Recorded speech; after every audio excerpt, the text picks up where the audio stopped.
மாண்புமிகு பேரவைத் தலைவர் அவர்களே, விவசாயிகள் நெல் மற்றும் கரும்புகளை பயிரிடவும், அறுவடை செய்திடவும், விற்பனை செய்திடவும் தங்களது உடல், பொருள், ஆவி அனைத்தையும் செலவிட்டு மேற்கொள்கின்றனர். தற்சமயம் தமிழ்நாட்டின் பினான்சியல் பொசிஷன் சரியில்லாமல் இருந்தாலும் நெல் மற்றும் கரும்பு பயிரிட்டுள்ள விவசாயிகளின் நலனை பாதுகாக்க வேண்டும் என கருதி தமிழ்நாட்டின் வரலாற்றில் இல்லாத அளவில் மாநில அரசின் நெல் மற்றும் கரும்புக்கான ஊக்கத்தொகையை அதிகரிக்க முடிவு செய்துள்ளோம்.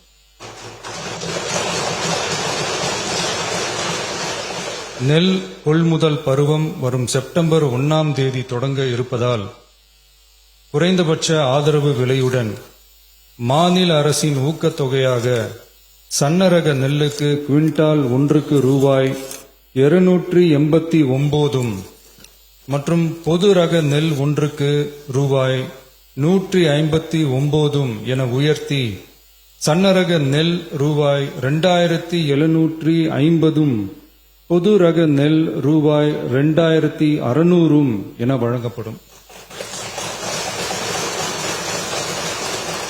மாநில அரசு நெல்லுக்கான ஊக்கத்தொகையினை ஓராண்டில் 156 ரூபாய்க்கு மேல் உயர்த்தி வழங்குவது வரலாற்றில் இதுவே முதல் முறையாகும்.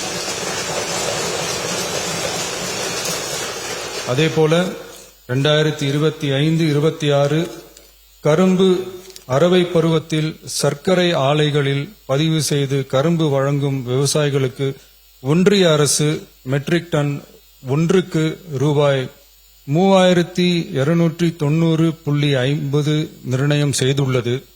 அதற்கு மேல் தமிழ்நாடு அரசால் சிறப்பு ஊக்கத்தொகையாக டன் ஒன்றுக்கு 709.50 ரூபாய் வழங்கப்படும். இதன் மூலம் விவசாயிகளுக்கு டன் ஒன்றுக்கு 4000 ரூபாய் கரும்பு விலையாக கிடைக்கப்பெறும்.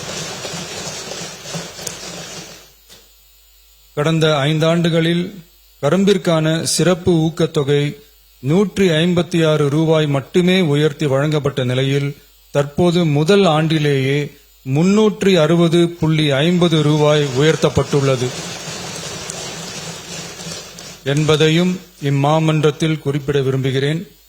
மாநில அரசால் கரும்பு சிறப்பு ஊக்கத்தொகையாக மெட்ரிக் டன் ஒன்றுக்கு ஓராண்டில் 134 ரூபாய்க்கு மேல் வழங்கப்படுவது வரலாற்றில் இதுவே முதல் முறையாகும்.